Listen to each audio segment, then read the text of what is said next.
Class के first chapter से हम शुरू करेंगे। क्या है चैप्टर का नाम? Solid state. इसी से हम शुरुआत करेंगे क्योंकि काफ़ी बच्चों ने बोला था कि इसमें ये क्वेश्चन सोल्व करो, तो उसमें काफ़ी दिक्कत आ रही थी, तो हम यहीं से शुरू करेंगे। वैसे भी ये फर्स्ट चैप्टर है। तो सॉलिड स्टेट में जो फर्स्ट चीज़ हम पढ़ते हैं, क्या पढ़ते हैं? मैटर पढ़ते हैं। मैटर क्या होता है? Everything around us, everything around us is what? Matter. जितनी भी चीज़ें हमें अपने आसपास दिखाई दे रही है वो क्या है? सबके सब मैटर है। चाहे वो टेबल हो, चेयर हो, ठीक है, फ़ैन हो, कुछ भी हो, इवन लिविंग थिंग्स भी जो है मैटर होता है। तो वो हो सकता है मैटर जो है सॉलिड की फॉर्म में प्रेजेंट हो सकता है वो मैटर लिक्विड की फॉर्म में प्रेजेंट हो, जैसे वाटर हो गया, या हो सकता है वो गैसेस की फॉर्म में प्रेजेंट हो। तो जैसे एनवायरनमेंट में जितनी भी गैसेस हैं सारी की सारी हम देख पा रहे हैं, ऑक्सीजन किसकी फॉर्म में प्रेजेंट होता है? गैस की फॉर्म में प्रेजेंट होता है। उसके बाद जो है सॉलिड्स में, लिक्विड में और गैसेस में क्या क्या डिफरेंस है? सॉलिड्स में जो अरेंजमेंट ऑफ एटम्स होता है ना, यानी कि जिन एटम्स से वो मिलके बना है उसके कंस्टिट्यूएंट एटम्स, क्या बोल रही हूँ मैं? कंस्टिट्यूएंट एटम्स उसके, जैसे आयरन से मिलके बना है तो इसका कंस्टिट्यूएंट मेटल क्या, कंस्टिट्यूएंट क्या हो गया? इसका आयरन हो गया। तो इस तरीके की अरेंजमेंट होती है कि इनके बीच में ना स्पेस बिल्कुल भी नहीं होता। इस तरीके की अरेंजमेंट होती है एटम्स की आपस में, इनमें कोई भी जो है बीच में स्पेस नहीं होता। और अगर मैं बात करूँ स्पेस की तो वो नहीं होता। और मैं बात करूँ इनमें अट्रैक्शन, यानी कि इनमें जो है अट्रैक्शन, एक मॉलिक्यूल की दूसरे मॉलिक्यूल से अट्रैक्शन क्या कहलाती है? Inter molecular attraction. वो इनमें मैक्सिमम है, तभी तो ये दोनों पास पास है। यानी कि इनमें इंटर मॉलिक्यूलर अट्रैक्शन जो है मैक्सिमम है। और इनमें इंटर मॉलिक्यूलर डिस्टेंस, एक दूसरे के बीच में डिस्टेंस तो बिल्कुल ही नहीं है, बिल्कुल ही पास पास है। तो इंटर मॉलिक्यूलर डिस्टेंस की बात करूं तो वो होती है बिल्कुल ही कम। Intermolecular distance very less. अगर मैं बात करूं लिक्विड्स की, जैसे वाटर हो गया, फॉर एग्जांपल वाटर हो गया, तो वाटर में एटम्स का अरेंजमेंट किस तरीके से रहा होगा? थोड़े से दूर दूर इसमें एटम्स होते हैं, ठीक है। इनमें जो है इनसे कम अट्रैक्शन तो है क्योंकि इतने भी दूर नहीं है, पास पास हैं, और डिस्टेंस भी इनमें कुछ होता है। तो इनसे ज़्यादा तो इनमें डिस्टेंस होता है एटम्स के बीच में, और इंटरमॉलिक्यूलर अट्रैक्शन जहाँ इनमें मैक्सिमम थी, इनमें भी इंटरमॉलिक्यूलर अट्रैक्शन होती है, लेकिन इनसे कम होती है। ये बात आ गई। अब गैसेस की बात करें, गैसेस के एटम्स जो हैं बहुत ही पास, एटम्स या मॉलिक्यूल्स भी बोल सकते हैं, ठीक है। इसमें इसके एटम्स या मॉलिक्यूल्स पास दूर दूर होते हैं। देखो इसमें जो है एटम बोल सकते हैं क्योंकि आयरन के एटम से मिलके बना था। एटम किसको बोलते हैं? जो बिल्कुल सिंगल एक ही चीज़ का एटम हो, वो जैसे आयरन हो गया। मॉलिक्यूल किसको बोलेंगे? जैसे H2O एक मॉलिक्यूल है, ये एक H2O का एक मॉलिक्यूल है जो दूसरे मॉलिक्यूल से इतनी दूर है। यहाँ पे ऑक्सीजन का ये एक मॉलिक्यूल है, ऐसा नहीं है कि यहाँ पे एक O है और यहाँ पे एक O है, नहीं, यहाँ पे एक O2 का मॉलिक्यूल है, यहाँ पे एक O2 का मॉलिक्यूल है। इन दोनों के बीच की मैं अट्रैक्शन की बात कर रही हूँ, ठीक है। यानी कि इंटर मॉलिक्यूलर ही लिख रही हूँ और मैं, यानी कि दो मॉलिक्यूल्स के बीच का अट्रैक्शन। तो इसमें वो अट्रैक्शन जो होता है बिल्कुल ही एटम्स ना बिल्कुल ही दूर दूर होते हैं, तो उनमें अट्रैक्शन तो रहा नहीं होगा कुछ, क्योंकि फ्रीली मूव कर रहे हैं। ये वाला एटम भी, ये वाला भी फ्रीली मूव कर रहे हैं। जैसे मैं किसी गैस को सिलेंडर में फिल कर दूँ और फिर बाद में उसको जो है रूम में छोड़ दूँ, तो जो है एटम्स उसके बिल्कुल ही फैल जाएंगे सारे रूम में। तो इसलिए इन दोनों के बीच कोई अट्रैक्शन नहीं होती है, दोनों ही एटम फ्रीली मूव कर रहे होते हैं। यानी कि इंटर मॉलिक्यूलर अट्रैक्शन नेग्लेक्जिबल, ना के बराबर, और इंटरमॉलिक्यूलर डिस्टेंस क्या हो गया? दो एटम्स के बीच मैक्सिमम। मैक्सिमम डिस्टेंस हो गया, ये बात होगी इसकी। अब ये तो हो गया इनका डिफरेंस। अब बात आती है कि सॉलिड को हम डिफ़ाइन कैसे करें, लिक्विड को डिफ़ाइन कैसे करें, गैसेस को डिफ़ाइन कैसे करें। अगर इनमें ये तो हमने डिफरेंस बताए, अगर मान लो एग्ज़ाम में आ गया कि डिफ़ाइन सॉलिड्स, तो सॉलिड्स हम उनको बोलेंगे solids are the substance, these are the substance, these are the substance which have definite shape and definite shape and definite volume। यानी कि एक बात बताओ, ये वाला जो सॉलिड है, मान लो आयरन का ही कुछ है या कॉपर का कोई क्यूब है या कुछ भी है, कोई शेप में है, तो इसके जो एटम्स हैं क्या इनकी शेप चेंज हो पा रही है? ठीक है, नहीं हो रही इनकी शेप चेंज, उसी शेप में रहेंगे, चाहे इसको यहाँ पे रखो चाहे कहीं पे भी रखो, ठीक है, उसकी शेप चेंज नहीं होगी। यानी कि इसकी ना तो शेप चेंज होती, जैसे वाटर को मान लो पहले गिलास में रख दूँ तो उसकी शेप कैसी हो जाएगी, ग्लास की जैसी। और अगर मान लो उसको फिर मैं ज़मीन पे गिरा दूँ तो वो पूरा ही फैल जाएगा। ऐसा सॉलिड्स के केस में तो नहीं होता, वो अपनी शेप वैसे की वैसी रखता है और वॉल्यूम भी उसकी वही रहती है। तो यानी कि ऐसे सब्सटेंसेस जिनकी डेफिनेट शेप होगी और डेफिनेट वॉल्यूम होगी वो क्या कहलाएंगे, सॉलिड्स कहलाएंगे। लिक्विड्स को कैसे डिफ़ाइन किया, लिक्विड को डिफ़ाइन किया कि इनकी जो है ये मूव कर पाते हैं मतलब they can change their shape. These are the substances which have definite volume तो उनकी डेफिनेट है, मान लो 1 लीटर कोई सब्सटेंस लिया तो 1 लीटर ही रहेगा, लेकिन उसकी जो है शेप चेंज हो जाएगी।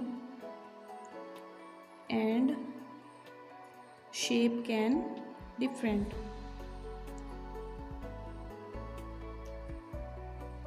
जिस कंटेनर में होगा लिक्विड्स एक्वायर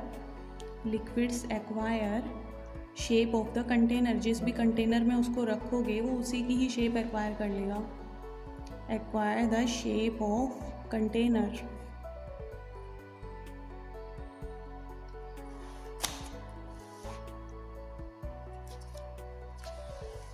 अब उसके बाद बात आती है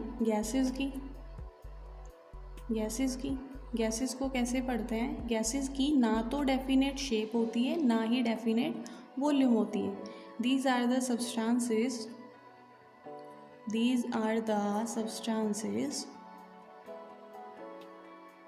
which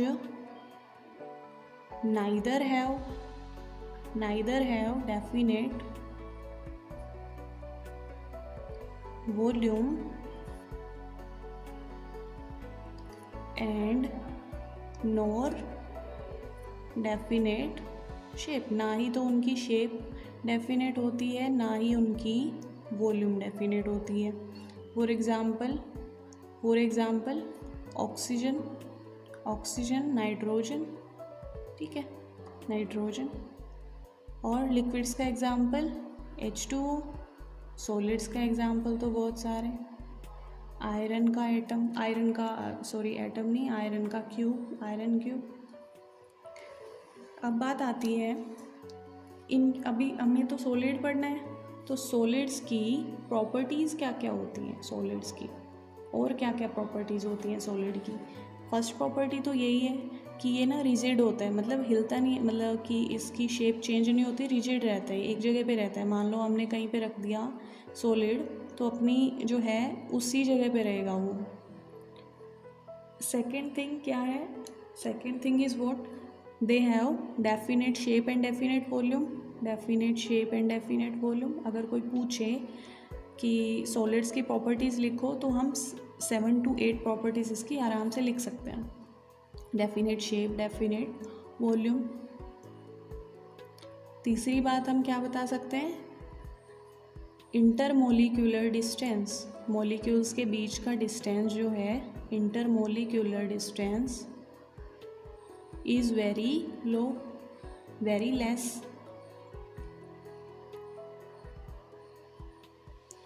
फोर्थ पॉइंट लिख सकते हैं इंटरमोलिक्यूलर फोर्सेस या intermolecular attraction. Intermolecular attraction maximum होता है, बहुत हाई होता है, वेरी हाई, तभी तो एटम्स इसके पास पास रहते हैं सारे के सारे। फिफ्थ पॉइंट है almost, solids are almost incompressible, मतलब इसको कंप्रेस नहीं किया जा सकता। सॉलिड्स आर ऑलमोस्ट इनकम्प्रेसिबल, मतलब क्या है, जैसे घर में जो हम गैस सिलेंडर लाते हैं वो क्या होता है, कंप्रेस की हुई गैस होती है। तो ऐसे ही क्या हम सॉलिड को कंप्रेस कर पाएंगे? ऐसे सॉलिड को कंप्रेस बिल्कुल नहीं कर पाएंगे। तो ऑलमोस्ट ये इनकम्प्रेसिबल होते हैं। और क्या लिख सकते हैं हम इसके बारे में? और हम लिख सकते हैं इसके जो कंस्टिट्यूएंट होते हैं ना, कंस्टिट्यूएंट पार्टिकल्स इसके होते हैं। कंस्टिट्यूएंट पार्टिकल्स मतलब जिससे मिलके वो पर्टिकुलर सॉलिड बना होगा, उसके पार्टिकल्स की फिक्स पोजीशन होती है, यानी कि इसके इन पार्टिकल्स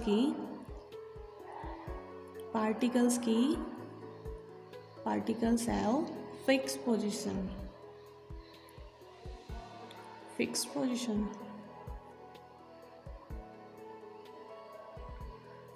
अब बात करें इनके मेल्टिंग पॉइंट की, तो क्योंकि इनके एटम्स जो हैं, एटम्स बिल्कुल ही पास पास हैं, तो इनको मेल्ट करना थोड़ा सा मुश्किल होता है, यानी कि ज़्यादा टेम्परेचर देना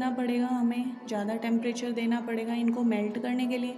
क्योंकि देखो एटम्स पास पास होंगे तो मेल्ट करने का मतलब हम उन्हें लिक्विड स्टेट में ले जाना चाह रहे हैं, मतलब उनको दूर करना चाह रहे हैं, ठीक है। तो हमें ज़्यादा टेम्परेचर देना पड़ेगा, तो सॉलिड्स का जो मेल्टिंग पॉइंट है वो ज़्यादा होता है। Solids have high melting point. अच्छा, सॉलिड्स का मेल्टिंग पॉइंट ही क्यों निकालते हैं? और हमेशा ही लिक्विड का बॉइलिंग पॉइंट निकालते हैं, क्योंकि कोई लिक्विड होगा तभी तो उसे बॉईल कर पाओगे। बॉइलिंग तो क्या होती है, लिक्विड से गैस में चेंज करना। जैसे हम वाटर को बॉईल करते हैं तो वो क्या है, एक लिक्विड है, यानी कि लिक्विड के लिए जो टर्म बनाई गई है वो है बॉइलिंग, और सॉलिड के लिए जो टर्म बनाई गई है वो है मेल्टिंग।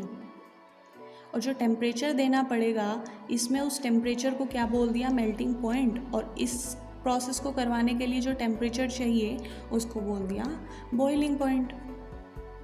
अब बात आती है डेंसिटी। नेक्स्ट पॉइंट हम क्या बता सकते हैं, सॉलिड्स की डेंसिटी बता सकते हैं। डेंसिटी, क्योंकि देखो इसमें ना पार्टिकल्स आपस में बिल्कुल ही डेंस्ड है, डेंस्ड मतलब बिल्कुल ही पास पास है, इनकी डेंसिटी बहुत ही ज़्यादा हाई होगी इनकी डेंसिटी। अच्छा, गैसेस की डेंसिटी तो क्या होती है, गैसेस की डेंसिटी एक्चुअल में होती क्या है, मास बाई वॉल्यूम। डेंसिटी क्या होती है, मास बाई वॉल्यूम, यानी कि कितना मास प्रेजेंट है कितनी वॉल्यूम में। तो गैसेस के केस में तो मान लो पूरे रूम में इतने एटम्स प्रेजेंट हैं, अब पूरे रूम की वॉल्यूम तो बहुत ज़्यादा रही होगी, लेकिन इनका मास, क्योंकि ये तो इतने ही एटम्स प्रेजेंट है रूम में, तो इनका मास कम रहा होगा।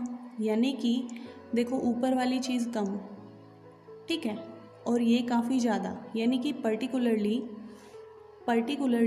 ये वाली चीज़ कम, ये वाली चीज़ ज़्यादा, तो पर्टिकुलरली डेंसिटी जो है कम रही होगी। डेंसिटी कम का मतलब है कि गैसेस की डेंसिटी कम आती है। फिर अगर मैं बात करूं सॉलिड्स की डेंसिटी की, तो इसमें जो है पार्टिकल्स बिल्कुल ही पास पास होते हैं। मान लो कोई इतना एरिया हमने कवर कर रखा है, तो इस पूरे एरिया को ये इसके जो है एटम्स एक्वायर कर लेंगे।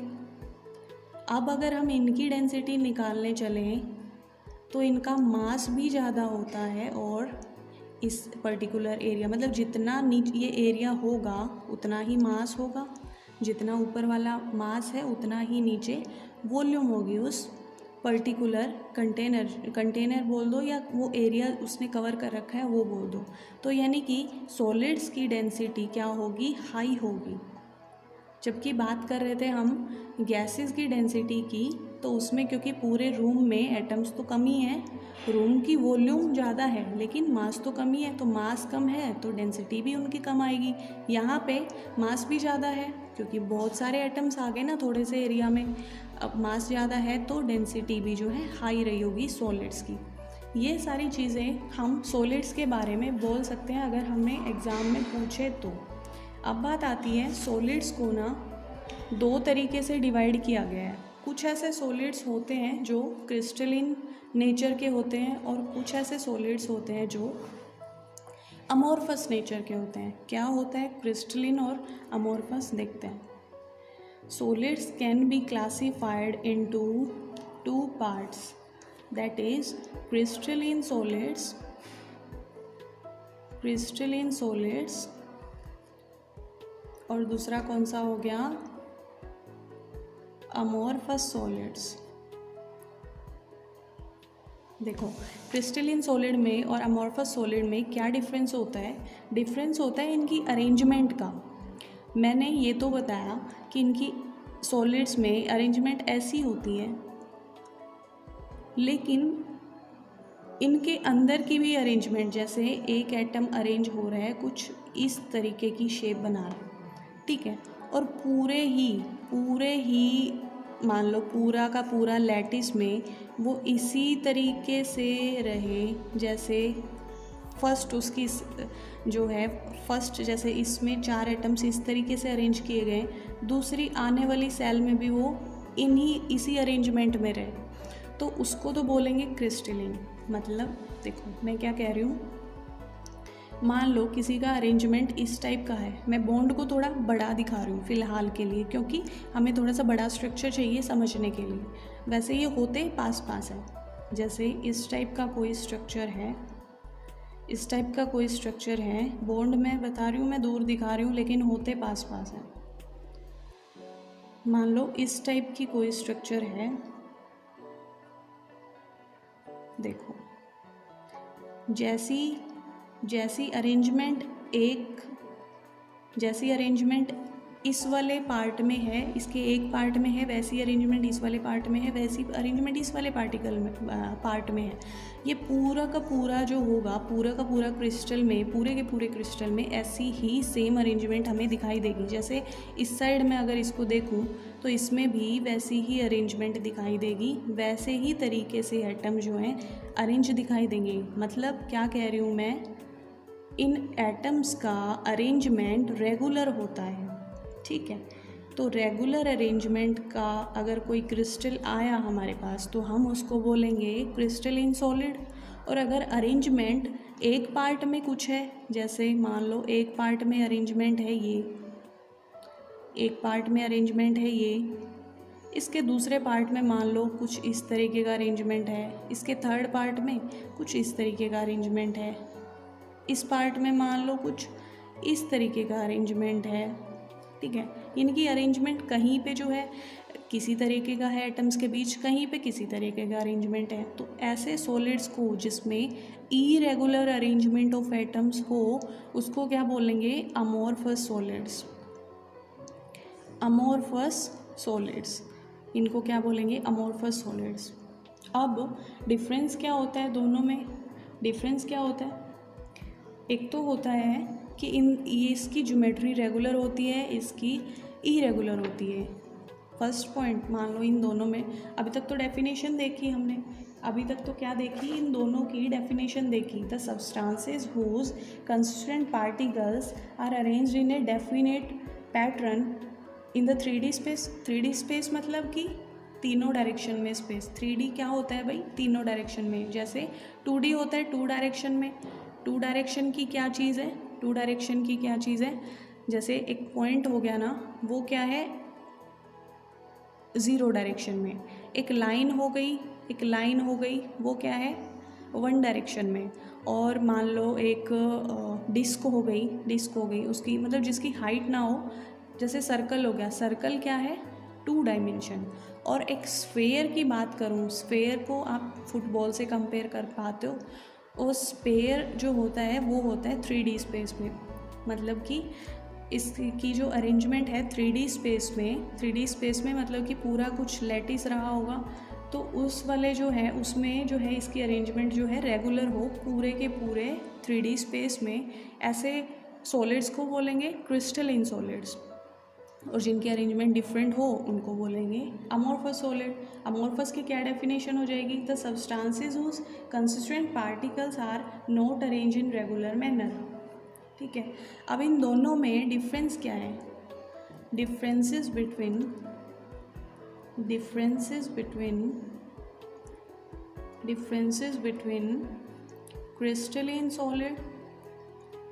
Crystalline solid and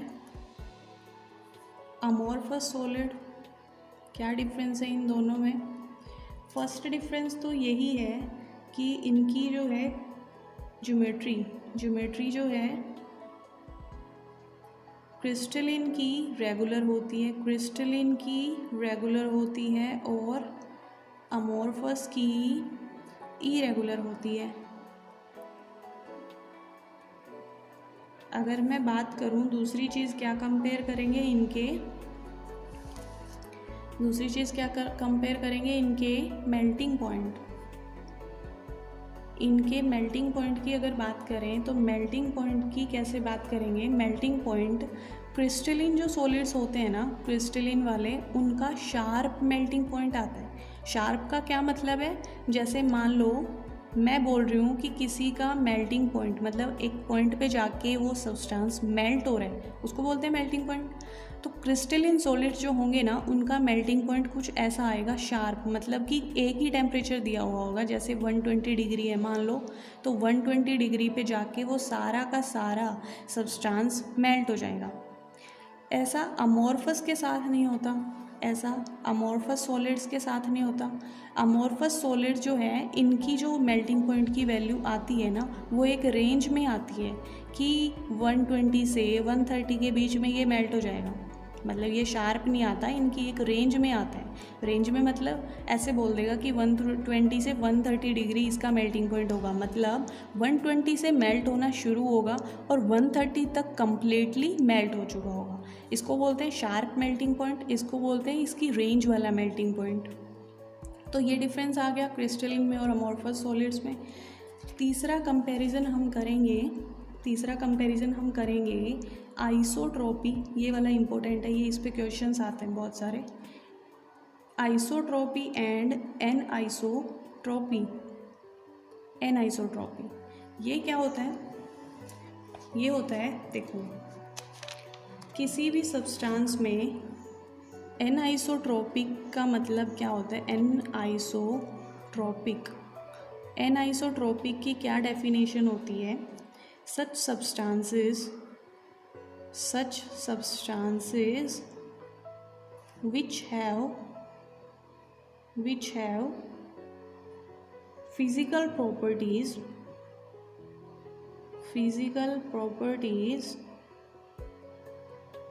different in different direction.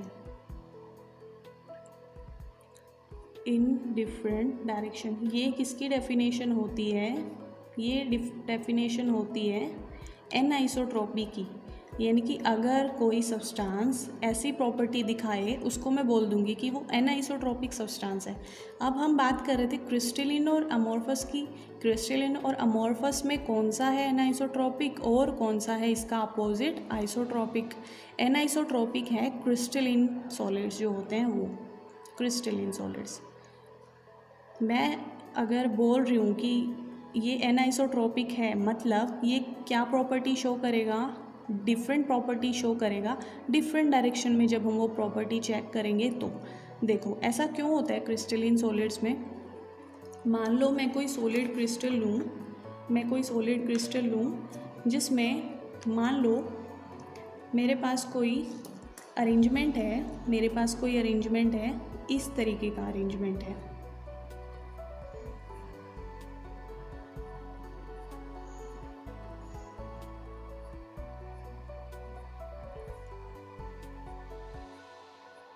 इस तरीके का कोई अरेंजमेंट है। और इसमें दूसरे कौन से एटम्स प्रेजेंट हैं, ये blue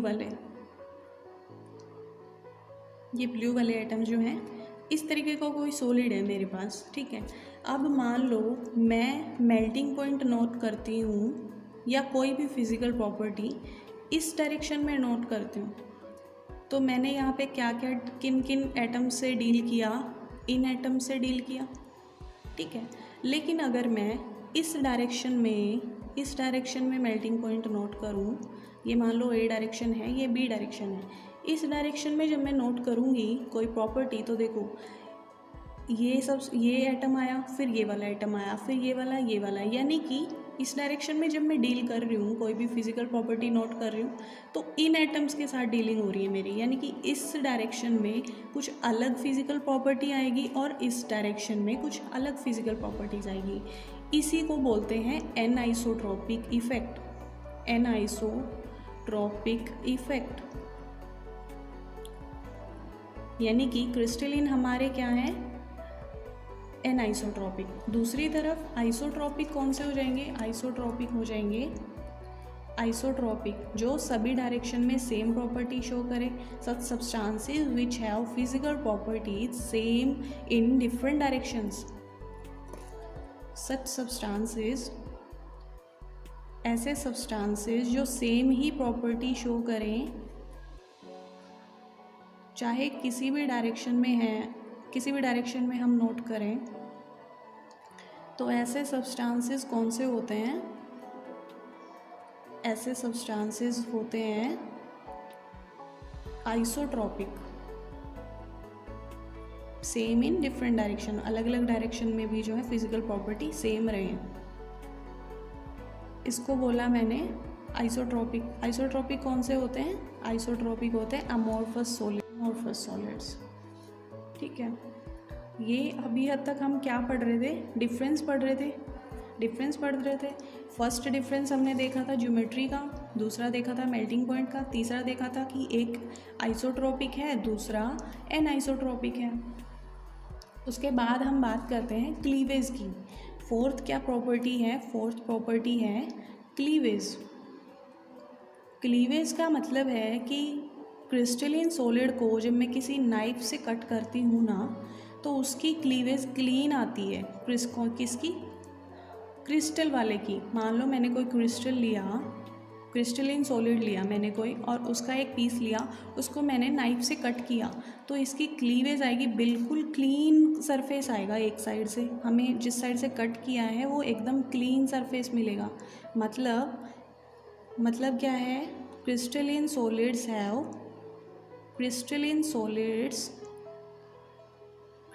solids gives clean cleavage. अगर मैं बात करूं अमॉर्फस वालों की, तो और उसको यहाँ से कट करूं, तो इसकी क्लीवेज कुछ ऐसी आएगी जो कि स्मूथ नहीं होगी, कुछ ऐसे एटम्स बिखरे हुए दिखाई देंगे हमें उसके सरफेस पे, मतलब क्लीन क्लीवेज नहीं आएगी, एकदम स्मूथ सरफेस हमें नहीं मिलेगा। तो ऐसे वाले कौन से होते हैं, ये डिफरेंस होता है दोनों में। ऐसे वाले कौन से होते हैं, अमॉर्फस सॉलिड्स होते हैं ऐसे वाले। तो ये 4 डिफरेंस हमने अभी तक पढ़े। अभी तक हमने क्या क्या पढ़ा है एक बार रिवाइज करते हैं। हमने सॉलिड स्टेट की शुरुआत करनी थी। हमने शुरुआत की मैटर से, कि जितनी भी चीज़ें हमारे आसपास हैं वो क्या है, मैटर है, चाहे वो सॉलिड हो, लिक्विड हो, गैसेज हो। उसके बाद हमने तीनों की डेफिनेशन देखी, तीनों कैसे होते हैं, अरेंजमेंट कैसा होता है, एटम्स कहाँ कहाँ पे प्रेजेंट होते हैं, कितने दूर होते हैं, इंटरमोलिकुलर अट्रैक्शन किन में कम किन में ज़्यादा, इंटरमोलिकुलर डिस्टेंस किस में कम किस में ज़्यादा। यही क्वेश्चन पूछते हैं नॉर्मली, अगर यहाँ से उसको क्वेश्चन देना होता है तो यही पूछते हैं। उसके बाद हमने सॉलिड्स की कुछ प्रॉपर्टी देखी कि वो रिजिड होता है, ये उनकी शेप होती है, डेफिनेट वॉल्यूम होती है, ठीक है, उसका डिस्टेंस लो होता है, अट्रैक्शन ज़्यादा होता है उनमें, इनकम्प्रेसिबल होते हैं, और उनके पार्टिकल्स फिक्स पोजीशन में होते हैं। मेल्टिंग डिफाइन किया गया है किसके लिए, सॉलिड्स के लिए, और लिक्विड्स के लिए बॉइलिंग डिफाइन किया गया है। फिर उसकी डेंसिटी देखी कि सॉलिड्स की डेंसिटी ज़्यादा होगी गैसेस के केस में, गैसेस से कंपेयर करें तो। फिर बात करी हमने सॉलिड दो टाइप के हो सकते हैं, क्रिस्टलिन सॉलिड्स और एमोर्फस सॉलिड। दोनों की अरेंजमेंट कैसी होती है, दोनों में डिफरेंस देखे। फिर हमने चार कहाँ पे डिफरेंस देखे, ज्योमेट्री में, मेल्टिंग पॉइंट में, आइसोट्रॉपिक और एनाइसोट्रॉपिक समझा, इनकी डेफिनेशन देखी, और क्यों क्रिस्टलिन को एनाइसोट्रॉपिक बोलते हैं और क्यों आइसोट्रॉपिक बोलते हैं, किसको, एमोर्फस को, ये हमने देखा। उसके बाद हमने क्लीवेज नोट करी। अब किसकी बारी आती है, अब जो है क्रिस्टलिन सॉलिड्स पढ़ेंगे हम। अभी तक तो अमोर्फस और क्रिस्टलिन दोनों देखे, अब उनमें से हमें कौन सा पढ़ना है, crystalline solids. Crystalline solids, crystalline solids की हमने डेफिनेशन तो देख ही ली। ये होता है 4 टाइप्स का। नंबर 1 होता है मोलिक्यूलर सॉलिड्स। दूसरा होता है आयनिक solids. Third one is metallic